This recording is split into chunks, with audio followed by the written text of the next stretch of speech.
see if I get the. Hello. Ah, it says recording. All right. Awesome. Well, I was going to just say maybe, we should just come up with like a nickname or something like that. But like on the screen, it has your name there in like the lower left-hand corner. So. I don't know how to change that.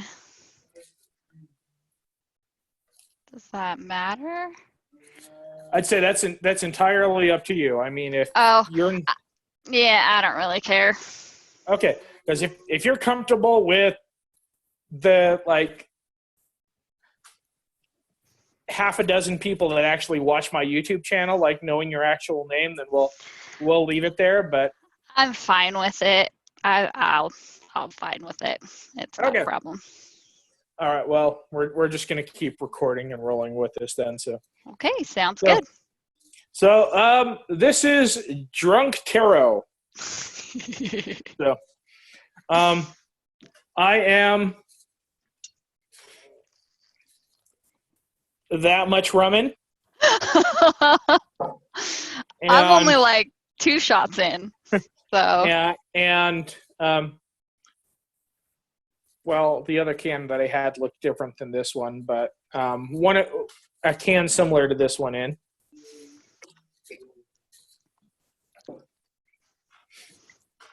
So, but yeah, I was going to tell you my story about the night that a bunch of Scotsmen outdrank a bunch of Russians. Yes, I need to hear this. So, okay. I definitely need to hear it. So this was several years ago. I want to say it was let's say it was like 4th South and like 8th East. They used to have like a little neighborhood there that was just a bunch of old houses, and each one of those houses probably had anywhere from like 12 to 24 hippies living in them. Okay. And as far as I know now, they've all been knocked down to, build luxury condominiums. Mm. But they had the most awesome house parties back in the day, because you just start like one end of that block, and whenever they'd be throwing a party, you just like stagger from like one house to the next along that entire block. So had some friends that lived there, and they asked me if I would help them with, well, I remember it was a Mardi Gras party. And I don't even remember what it was I was doing. I was probably like mixing drinks or something. I don't know. But we got going, and before like the party actually started, these random Russian dudes showed up. So, and I answered the door and I'm like, hey, how's it going? They're like, well, we just got off the plane like 30 minutes ago. And we just stopped the first person that we found and asked them, where do we go to find a party? And they told us to come here. Party! So this random group of guys just right off the plane from Russia are at this party.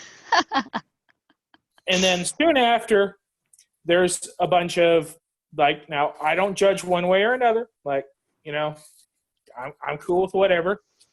But just, okay, I'm sorry. I'm a little drunk. But that's the whole point of this. Yes, it is. So it's kind of hilarious, but it was a group of flamingly gay Scottish dudes carrying a giant steel penis go up to this party. Well, see, saying they're gay isn't like homophobic. That's just a statement. If you like put in a derogatory term, then we got problems. But no, like. Well, I mean, they were kind of like out and proud about like who they were and what they, yeah. Well, and the whole thing about the steel penis was, oh my gosh, they had like this hose hooked up through it with like a plunger on the end. And they had, oh my gosh. So and they would fill this plunger full of Baileys, and you would come to the giant steel penis, and you would have to like stroke it. And when they felt that you had done an adequate job, they would hit the plunger, and it would shoot a shot of Bailey's into your mouth. Oh my gosh, that's amazing. Okay, back to the story. So these Scottish guys come in. Oh, yeah.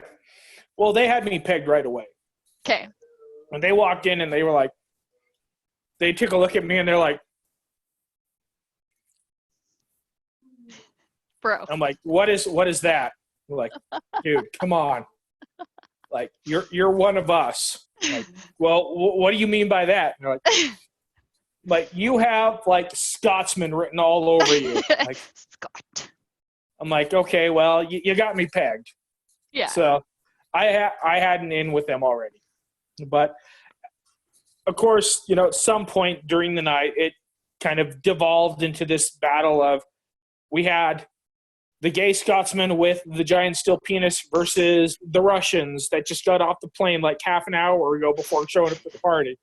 They're like, excuse me, let's prove it was this. Okay, well, who can hold the liquor better?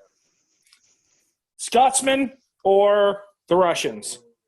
And we were doing shots of Barton's vodka, which is the worst goddamn stuff in the world. There's absolutely no way to make that stuff drinkable. I can't say I've ever had it, so yeah, I don't know what you've experienced. Well, the Russians were passed out on the couch before most of us were even feeling a buzz. So that's kind of how it went down. Oh, no. Oh, that sounds terrible. So anyhow, well, this wasn't supposed to be like about my stupid like stories and whatnot. But, well, I wanted to hear it, so got an entertaining story. And I'm sorry if the laptop shakes. The cat is back there attacking the mouse, the computer mouse. He's after it. So I don't know that I care or anybody else cares. It's like, I'm just letting you know there's no earthquakes on my end yet. Remains to be seen if there's going to be any tonight. Right. Like, for all we know, like. But that right there is him trying to tip over the laptop. He's literally grabbing it. So that's your cat? Okay, it's my roommate's cat. I, alas, don't get to have a cat yet. No. Working on it. Working on our third roommate to see if she'll let me have it. Crossing our fingers. Well, we have to see the cat now. Hi, Ninja. Let me grab Ninja. He's not a cuddler, which is why I need my own cat. So this is Ninja. Aww. He's a handsome man who's going to run away now. But I want my own cat to cuddle. Miss cuddling got the whole, cats. Like, tuxedo thing going. He is. He's Mr. Tuxedo Man who never stops playing. Never. Ever, like, ever. Have you been watching, like, The Tiger King at all? No. People mentioned that today. It's the first I've heard of it today. Was The Tiger King. I don't know what that is. You got to do yourself a favor. Get on Netflix and watch it. It's like, okay.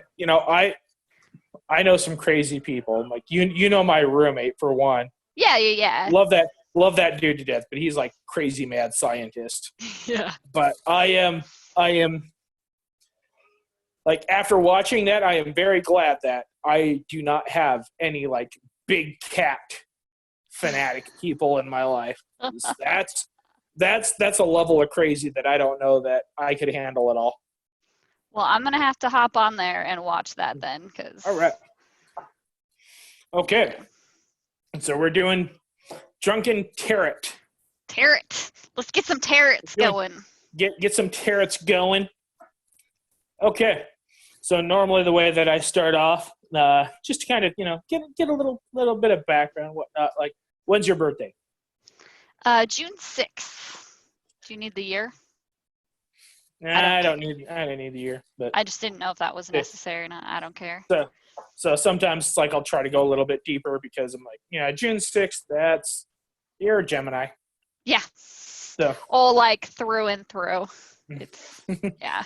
Yeah. It's like, well, we can always go like deeper than that because I mean, like, okay, well, they say, okay, well, you're a Gemini. It's like, well, what exactly does that mean? It's like, well, I mean, have you ever had like an actual like natal chart reading done? Yeah, I actually have I have this astrology book that goes into like the planets and the moon and like goes into like everything. So I've done like full stuff into like my signs and everything like that. But that's the only thing I've done. I did some rune reading when I was like in high school, but I was not very good at it. So I was like, I'm gonna put in the towel on this one and let other people handle these kinds of things because I'm not good at this at all.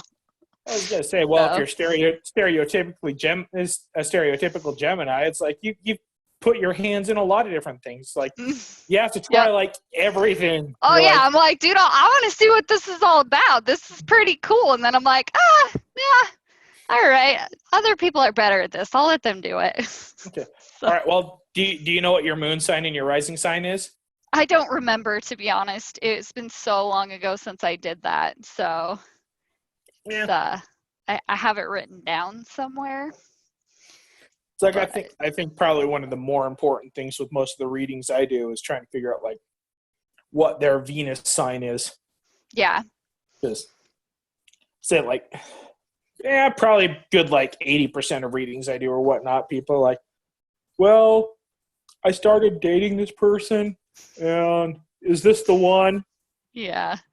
It's like, no, it's never the one because there is no. Well, I guess that's maybe my own opinion and whatnot. I don't believe in like soulmates and twin flames or things like that. Yeah. So, but Maybe I'm anyhow, jaded, but I don't really believe in that anymore either. so, But I'm also a divorcee now, so there's that. So there that goes. At least it wasn't a mess. At least he's a great guy, we're amiable, but I also just don't believe in soulmates anymore. So oh Jesus, fuck, mine was a mess. But we're not here about my shit. We're here about your okay. shit. Okay. All right, so let's do this. Okay, now I guess to start with, do you have like specific questions that you're looking for answers to? Not right now. No, not really. Okay. Well, if we don't have specific questions that we're looking for answers to,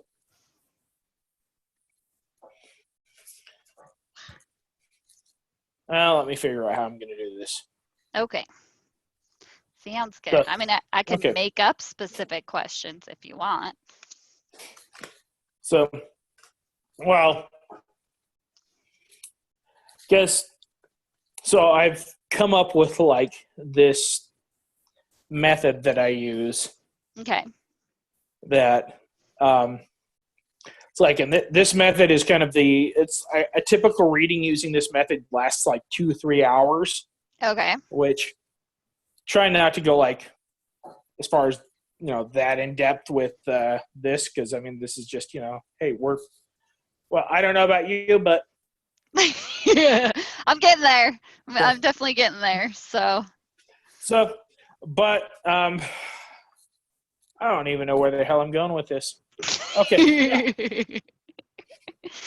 So I have like a specific method that I've kind of like I guess it's like okay. Let me start again. Okay. I don't know where I'm going with this, but I'm talking about the method, so I'll just explain the method. Explain the method. Do it. Okay. Okay. So I have a method that's like a 2 to 3 hour long reading. Okay. And this is what we call running the gauntlet. Okay. And the reason why it lasts like 2 to 3 hours is because like I make sure if I'm doing this reading that they're getting their money's worth. Mm-hmm. There's absolutely like no stone unturned by the time that we're done with this. Okay. So we usually start off with like, okay, this is only going to work like if like your birth time and where you were born, so that I can take a look at your natal chart. Just get like, because like astrology is one of those weird things where like I tend to try to go more with like a skeptical angle with a lot of things. Yeah. But that's one of those things I'm like, okay, people have like followed this for thousands of years, and it tends to work, and I can't explain why. Yeah. I want to be able to figure out like a rational, scientific damn reason why this actually works, but there isn't one. But there's not, it just does. And it frustrates the hell out of me. Like I am a rational, logical like person. But there's Like, no logic. there is no logic behind this, but it works. And I don't know why. It makes sense sometimes. And we're not tough. I feel like I'm sorry, go ahead.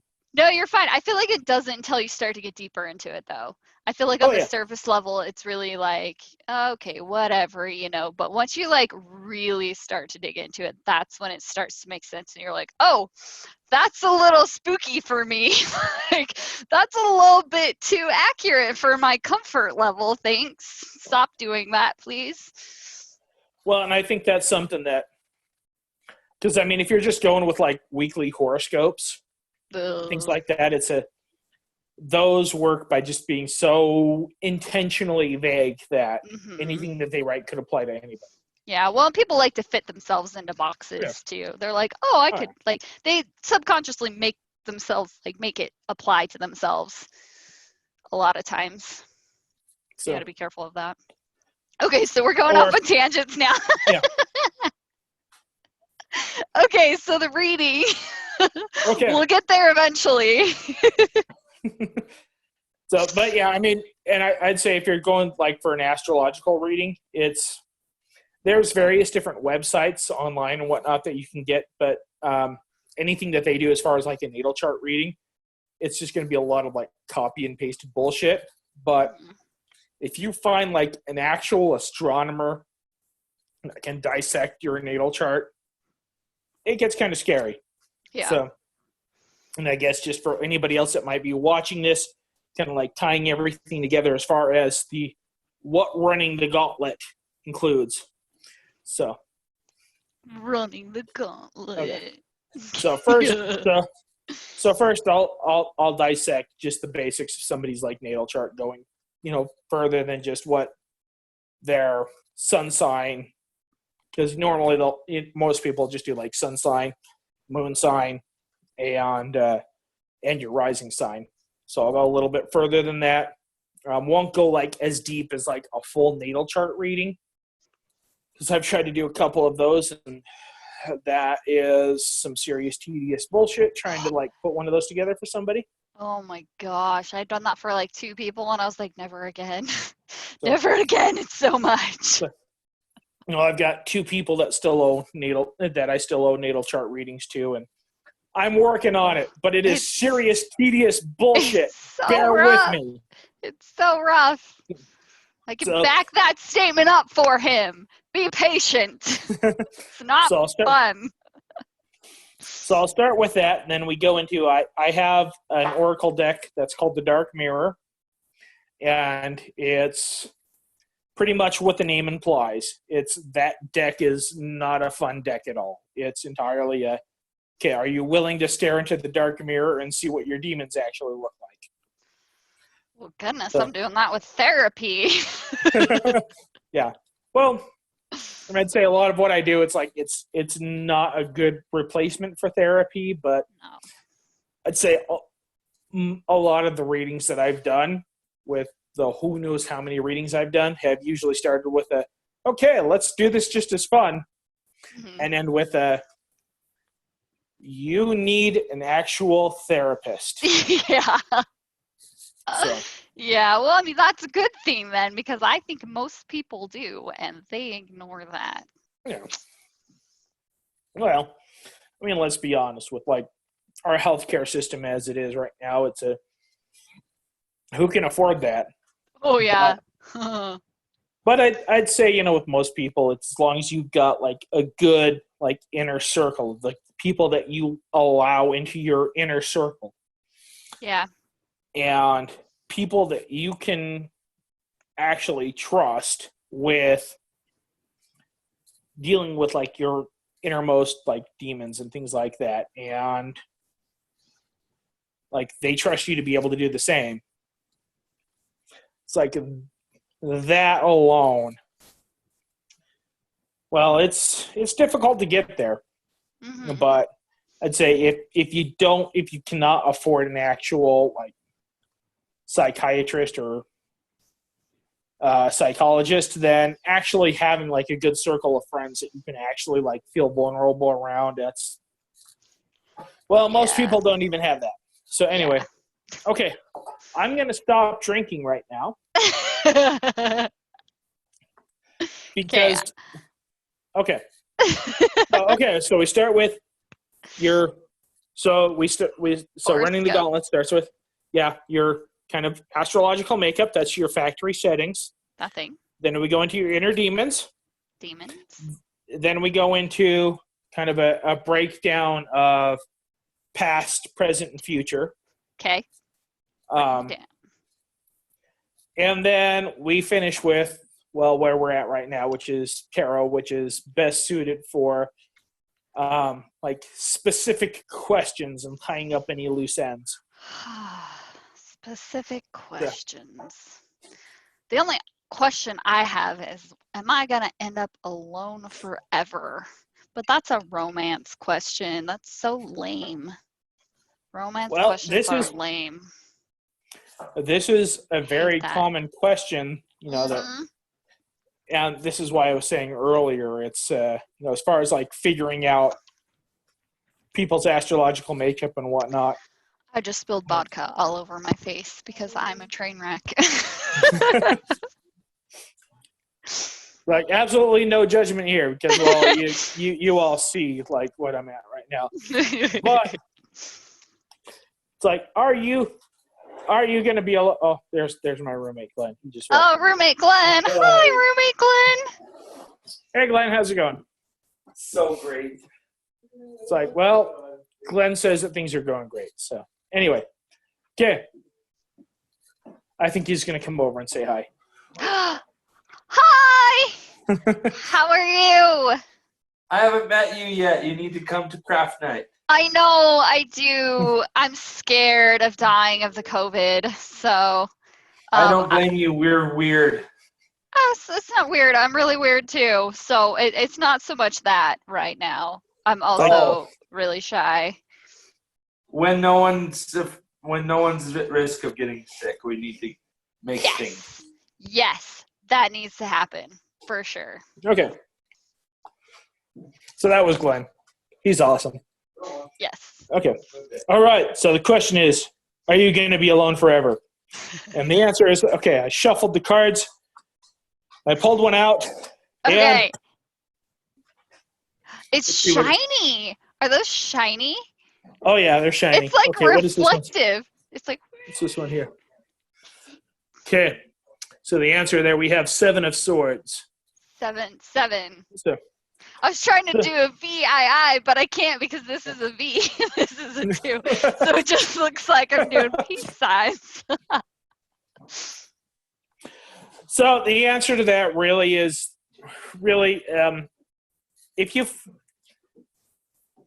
the only way that you're going to be able to like get what you want is if you are absolutely like honest and unabashed, and if you find something that you like, you have to like latch onto that like a bulldog that's just got locked on.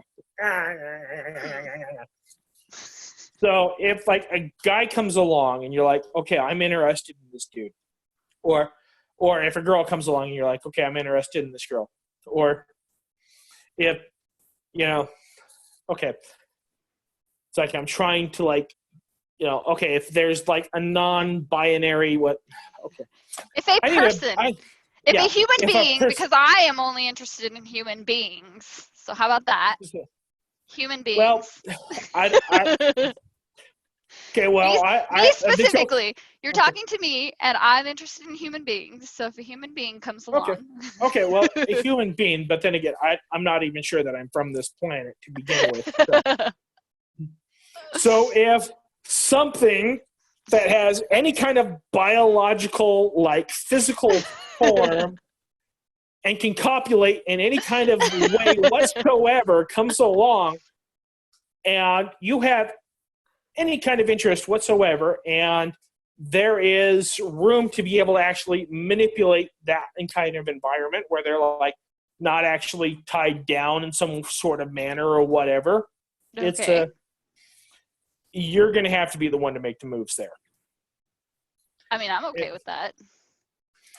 So Like, you know, I feel like this time in my life, that's like what I was going for anyways, like the whole like, fuck it, I am done waiting. Like, I'm not going to be the person to be like waiting for a proposal or waiting to be asked out on a date. Like, no, I'm done with that. Like, if I think you're cute, I'm going to ask you out. Like, I mean, I don't really want to wait anymore anyways. Like, I'm 35. What am I waiting for at this point in my life? So, like we're not even going to go into how old I am. Yeah. But still, I mean, you know what I mean? Like, it's like, I think waiting on formalities is pointless anyway. So that's kind of good to know, like a reinforcer of like, go get it, girl. Yeah, I mean, then. it's the 21st century, so I mean, yeah, right. For all intents and purposes, it's going to be it's acceptable, and even if it's not the person I'm meant to be with. So, I suppose that makes a lot of sense. Okay, so I'm just going entirely with my drunken gut at this point. Okay. It's not going to be just a person. Yeah. Because I mean, even at this point, you're like, well, I'm 35, but yeah. Well, like let's be honest, 35 is still young. Yeah, well, and the thing is the relationship I had wasn't bad. It was actually a really good relationship. It just wasn't what I need. Like, it wasn't a bad relationship. It was just not enough. You know what I mean? So it's not like I'm gonna settle or anything like that. Just like, oh, I don't want to be alone, so I need to grab something or someone just because I don't want to be alone. You know what I mean? So yeah, that idea of like holding out and then waiting for what I want and taking what I want is kind of good to hear, I guess. So something that I've heard say before, and you can tell me where you're at right now. Okay. They say that actually, this is something that I read an article where they kind of dissected as far as this idea about like soulmates and twin flames and things like that. Like, okay, well, historically, like all of these stories that we've been able to follow throughout history, like all of these different people's life stories, when we dissect these, we can say most people will have 3 to 4 great loves throughout their life. So, and then I saw another thing that says, okay, well, this broke it down simpler, saying really there's like 3 great loves in your life. Yeah. So the first one happens when you're a little bit younger and you're a bit, naive. This is your first like actual first high school love. Angelo, I love you. Still, that was tragic, but yeah. I was gonna say, well, is that a drink was that for Angelo? Here we go. We're gonna give shots for Angelo. The guys I love. Well, oh shit! I'm dropping the bottle. Here we go. We're keeping it next to me now. Okay. Well, shots for the boys. Go ahead. Was that your first actual love, though? It was. Mm-hmm. Yep. I mean, that thing was like, fell in love with him when I was 15, and that went on for probably over 10 years, I think, was our relationship. Yeah. On and off. I mean, I moved across states, so we only back in the day, we mailed each other letters, like snail mail, and called each other and stuff. So yeah, it was a long on and off relationship type of a thing. So yes, that was the first love. Yes, okay. I would say. So that's first love. It's the only name I'll shout out, though. So second love. This is the one that really hurts. Okay. So the first one we can chalk up to just being like young and naive. Mm-hmm. A lot of times, let's be honest, like Utah, that's a lot of us coming from the background that we come from. It's like usually that's the first person that ever touches your private parts. Oh, I'm glad Yeah. I did not grow up here. So- I'm from California. Think Oh, the no, stars. So, anyways, sorry. Go on. Okay. Sidetracked. So second love is the one where that's the one that really hurts. That's the one that you really have to learn from. Okay. That's the one where you learn about toxic behaviors, manipulative behaviors. Oh, Yeah. he who must not be named. That's he who must not be named. Yeah. Mhm. All right. All right. So you are in phase 3. Okay. So they say phase 3 happens because at this point, you're going to be guarded. Yeah. You're going to, it's like, well, and a lot of that is you have to spend some time like alone by yourself, being Yeah. able to be comfortable, like getting into your own routine, figuring out who you are, and doing your own thing. Okay. And a lot of times before like phase 3 comes along, it's you may spend like a period of like, okay, well, say phase 2 is usually okay, well, I was married for a while, then I got divorced, and now at this stage, I've been single for years. Mhm. Or anything at this stage, or like, okay, well, maybe there's been a couple like romantic interests and whatnot, but there hasn't been anything like actually solid for. It's like at this stage, it's we have to go through that transitory period where you're figuring out yourself and you're spending a lot of time by yourself and a lot of time single and a lot of time getting comfortable with being by yourself Okay. and figuring out your own routine and your own modus operandi before number 3 comes in. Okay. So So what's number 3 then? Sorry, I'm jumping the gun. What's number 3? What's behind door number 3? So Tell me, door great num- wizard. Door number 3 happens when I you shouldn't least take another expect shot it. right now. Okay. Least expect it. Mm-hmm. As soon as you get to the point where you're like, this is who I am comfortable with this. Mhm. This is my routine. This is how I live my life. Sound And- like me. Okay, sorry. And it's like I don't need another person in my life in order to define who I am. Oh. Will I ever get to that point? Ugh. Well, you have to get to that point before Yeah, number 3 comes in. I know. I'm working on it. I'm in therapy. I am making more money than I've ever had before, which is why I'm able to be in therapy. I would like to note because it's not covered by insurance.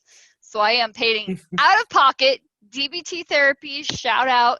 Everybody should try that, except for it's expensive. So, oh, it's so bad, but it's so good. It's so good. It's the best therapy. I love it so much. I'm sorry. I'm ranting now because I'm super Yes, drunk. it That is. was like 3 shots in a row. So, This okay. is, kind of part Back of what on I try to track. play with. Yeah. Sorry. DBT, CBT, NBT, so on and so forth. Yeah, dialectal behavior therapy Mm-hmm. is saving my life right now, especially through all this tragedy going on or emergency, tragedy. I don't know. People are dying. It's sad. It's real bad. So I won't do another shot for them because it's going to make me sick. So we'll wait a few minutes for another shot. All right. So the answer that you're going to is am I going to be alone the rest of my life? Yeah. It sounds like you are really in a transitory stage. Yeah.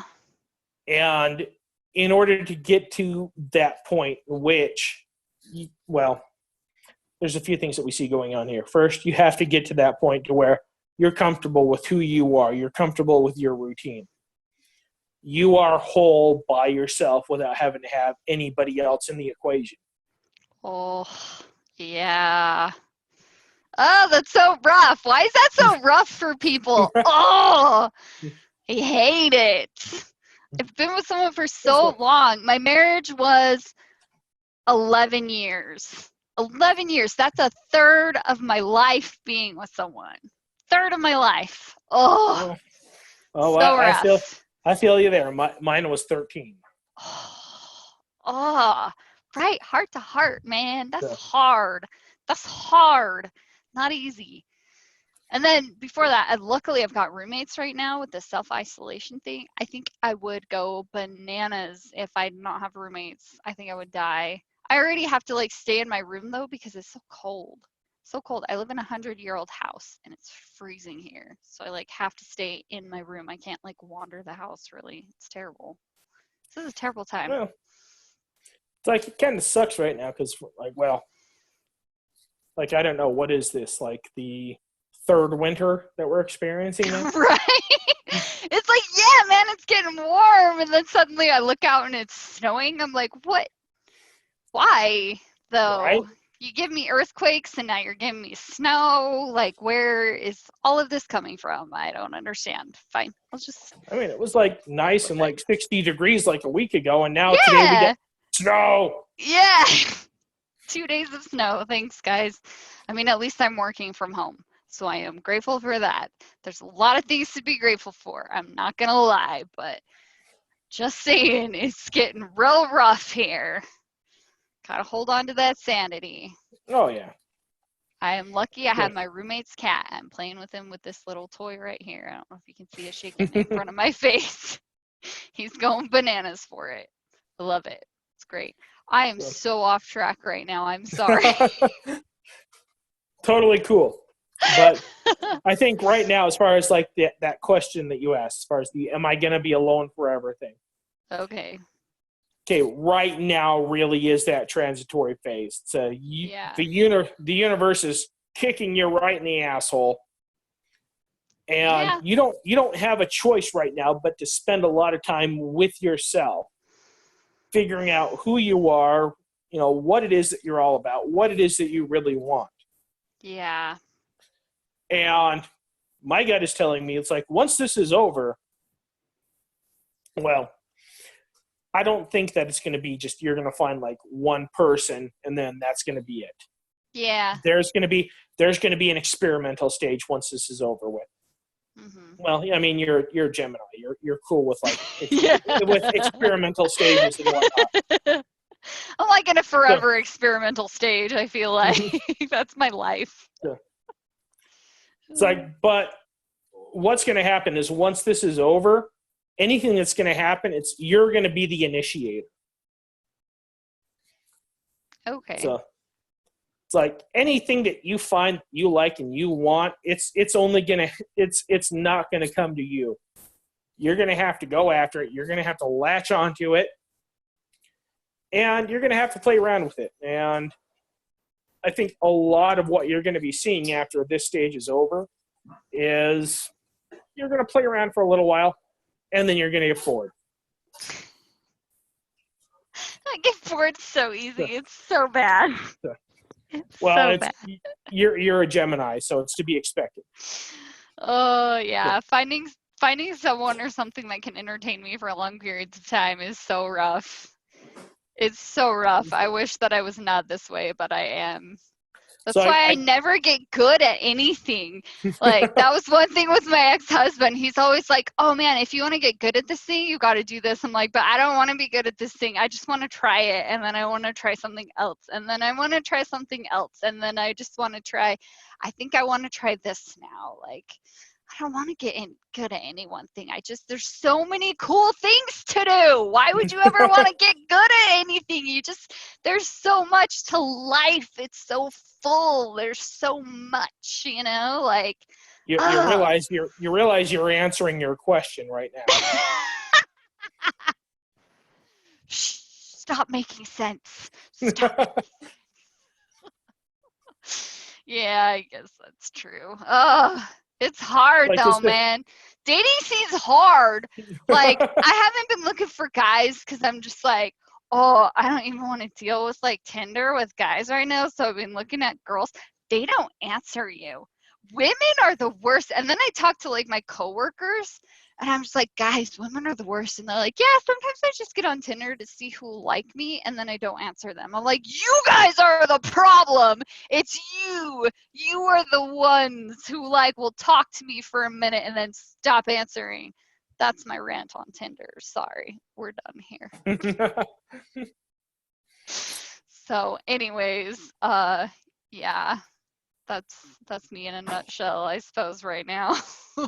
Stuck in the house with a cat, upset about Tinder, wanting to try every artistic thing that's available to me possible because art is life, you know. So, yeah. I mean, that's kind of cool though. I like the fact that life is in my hands, I suppose. I think that was a scary thing to me a long time ago, you know. I think that would have been a really scary thing, but now it's kind of exciting more than anything. It's like, well, you know where you're at. You've kind of Yeah. answered you kind of answered your own question here as far as how this is going to play out. Yeah. And it's not going to be like one, great love after this. It's going to be a lot of experimentation, you're going to try something out. It's going to be fun for a little while. You might get bored, and then you move on. But really, we got to get to a point to where you can own this, to where you realize, like, I am in control of the situation. It's like, Yeah. I initiate it. I decide where and how it begins, and I decide where and how it ends. Yeah. The slight disappointment in that is that I've done that 1 or 2 times before, and people will always get mad about it because they're like, oh, you were playing with me and you were just breaking my heart and you led me on. And I'm like, no, dude.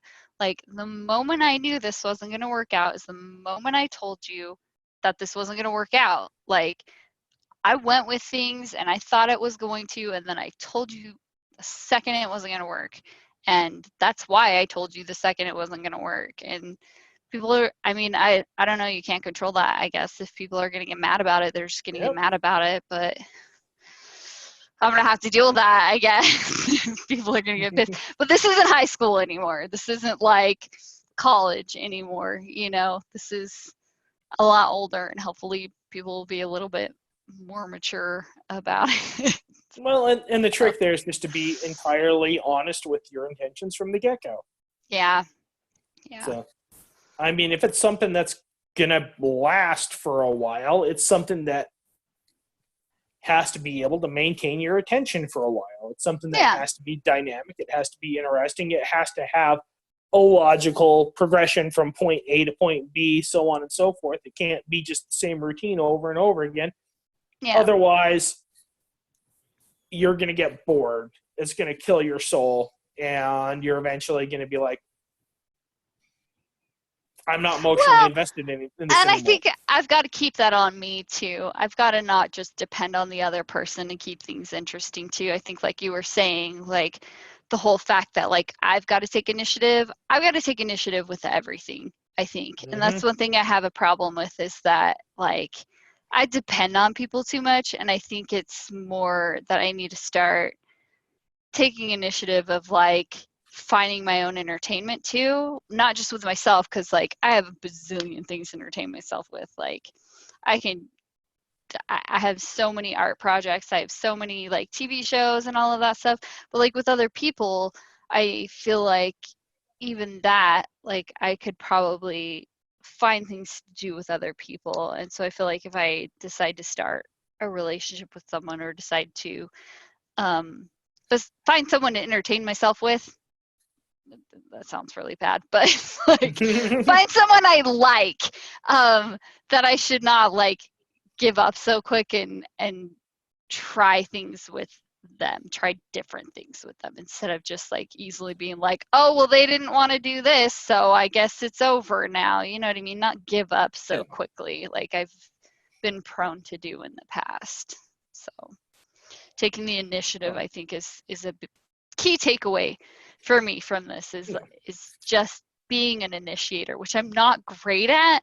I'm a follower for the most part. I'm like, you tell me what you want to do and I will support you in it. Tell me what I need to do and I will, like, we're going to go camping? Sure, I'll gather supplies. Awesome. What do you need? Like, you make the plan, I will execute it. But I feel like maybe it's my time to actually like be like, hey, I want to go camping. Let's do this kind of a thing. Oh, yeah. So I feel like I really need to start changing my attitude about certain things. So I don't know, maybe I'm talking myself in circles. I feel so dumb right now. No, it makes entire sense because, like I was saying earlier, it's like you're in a transitional phase right now. Yeah. And really getting, it's like, and we have to get to the end of that transitional phase to where, you know, to arrive at that point to where you're comfortable just being able to say, this is who I am, this is what I need, this is what I want. Yeah. And it's like, let Mortal Kombat begin.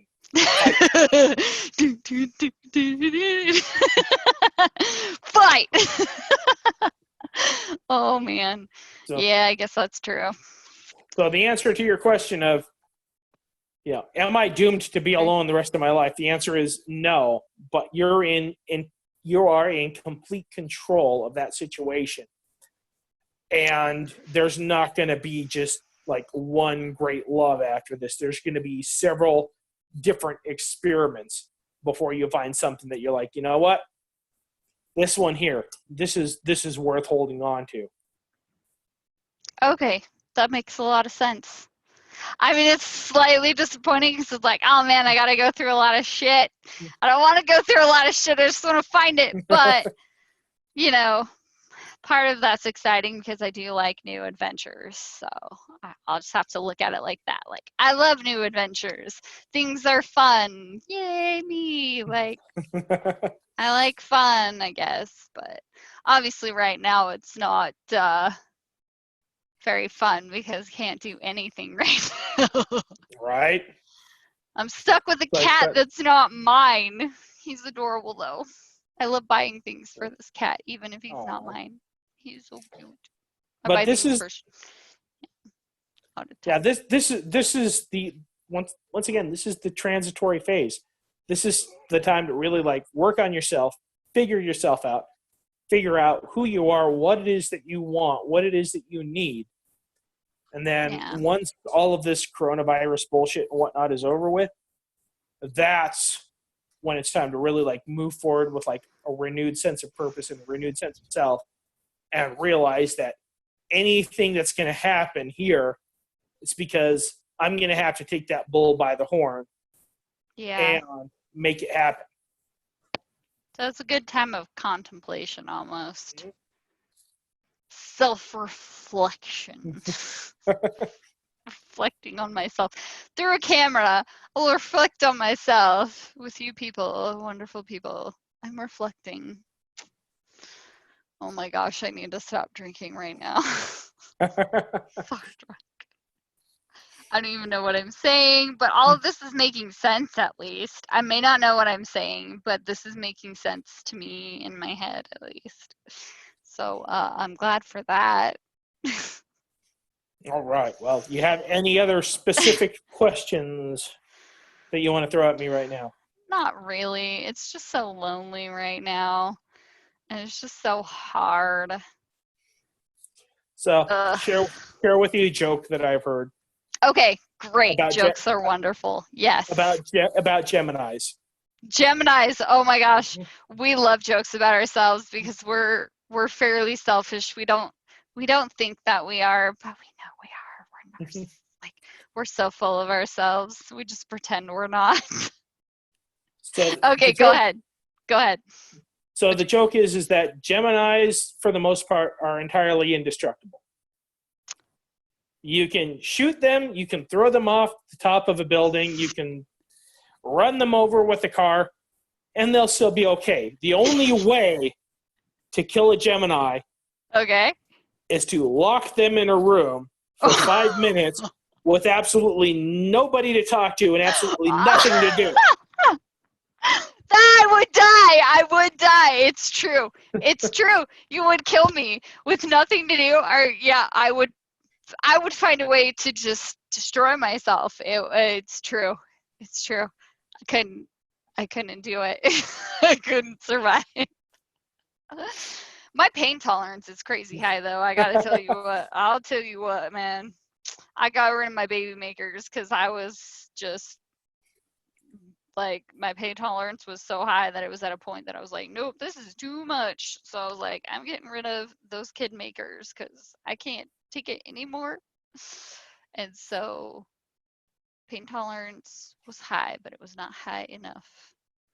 So, but yeah, man, we can withhold, like, we can withstand a lot. So I like being a Gemini. It's rough, but it's awesome at the same time.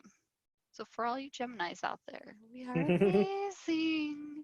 We are terrible, but we are amazing. Which is why we're Geminis, because like two sides, right? Awesome and terrible. Awesome and terrible. Two sides of the same And coin. you know, trick there as far as, you know, being a Gemini is getting to the point to where you know yourself, you're comfortable with yourself, and you're comfortable being able to be vulnerable around the people that you've let into your inner circle, to where those different sides of your personality, and well, with Gemini, it's not just, you know, like side A and side B. It's Geminis are multifaceted. Yeah. And I think that's the biggest trick that I learned, especially to cope with things, is that the people that I'm around when I'm like, okay, I'm not okay right now, you have to deal with that. Like, no, like letting the people around me that I love know when I'm not okay or when I am okay, like so that they can deal with it. I'm like, I'm sorry, I'm not in control right now. So I don't know what I'm going to say or what I'm going to do. So I'm sorry. I love you. You know I do. And then like going to town, you know what I mean? So that's always been helpful, being like, I need validation right now. I cleaned the bathroom. Please tell me it's beautiful.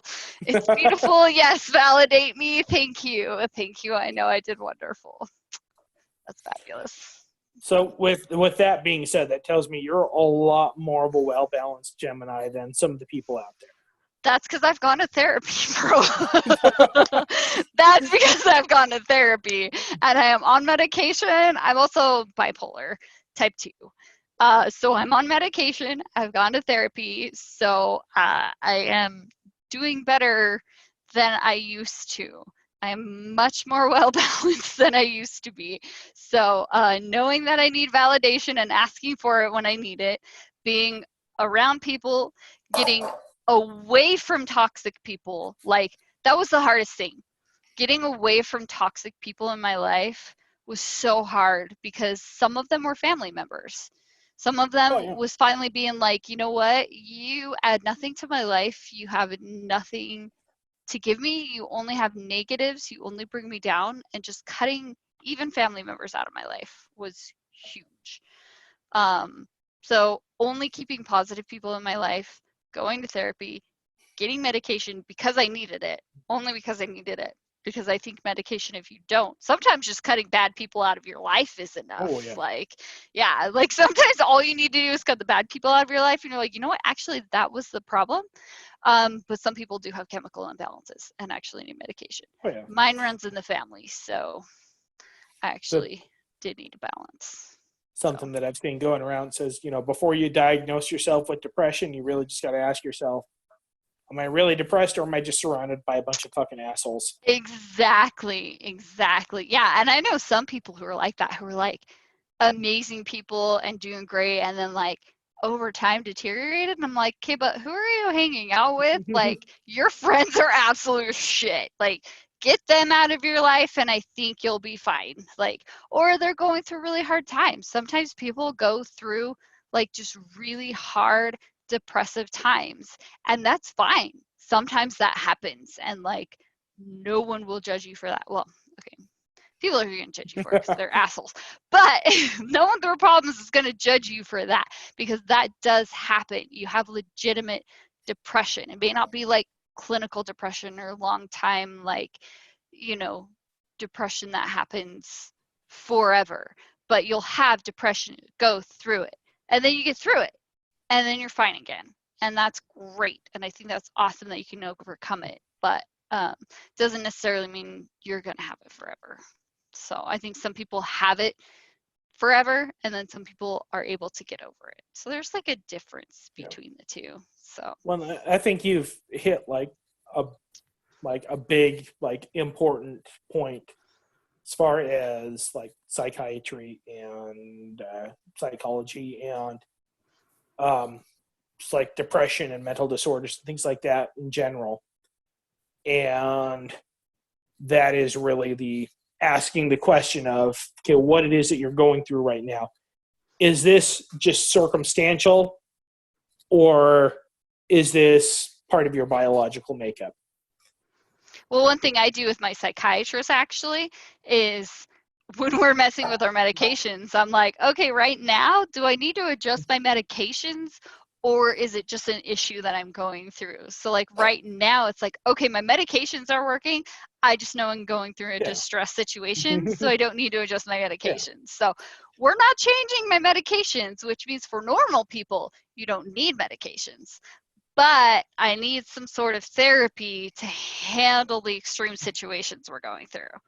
So I think there's that definite difference between, do you just need kind of a therapy coping mechanism, like skills to handle the situation, or are you having a chemical imbalance that you absolutely cannot control? Because those are two very different things. Oh yeah. And finding the difference between those is really, really hard, but extremely important and can be life-threatening. Oh, most definitely. So, and I'd say with it, I mean, it's, really, I mean, if it's just circumstantial and they start like throwing different medications at somebody to be able to deal with something that's just circumstantial, it's not like a chemical imbalance and whatnot. Mm-hmm. There can be very dramatic consequences from that. Mm-hmm. Oh yeah.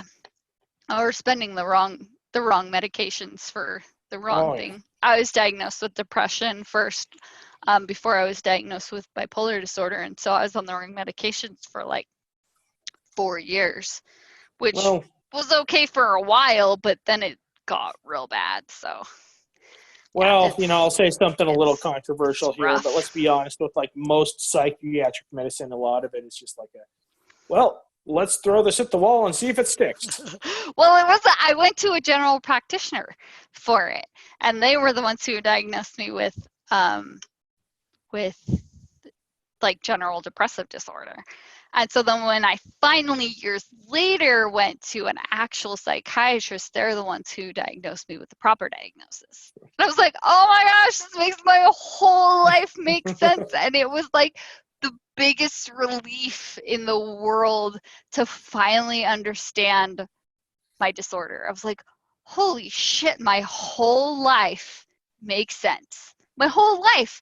Now I can move forward, understanding what I am, understanding myself, and being able to function as a human being because I know my limits now. It's like having a disease and being able to be like, okay, I know my limits. I can work within them.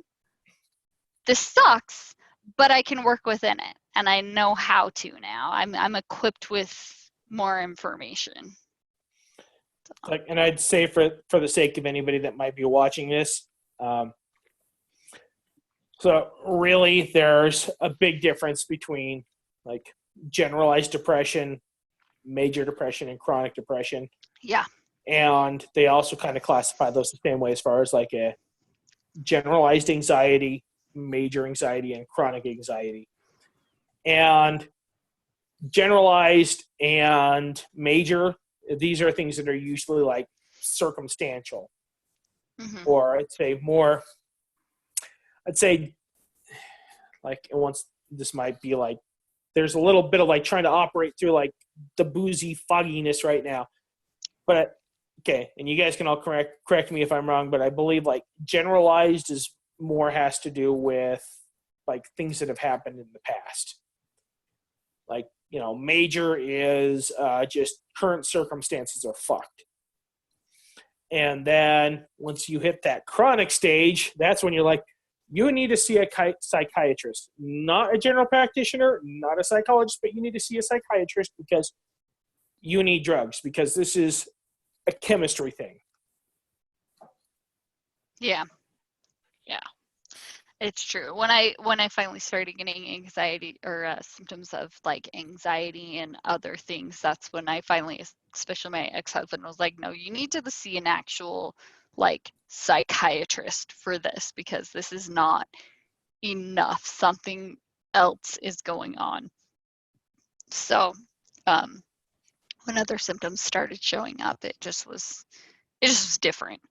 You know what I mean? So it's just different sometimes. It's hard to explain. It's just so hard to explain. You don't have the same tools when people are like, oh man, just get through this and like you can push through it, and you're like, no, I fucking can't. Like that just makes me feel worse. But I won't go on that rant right now. I can go on that rant forever. Mental illness is a whole nother thing, but this made me feel really good about things.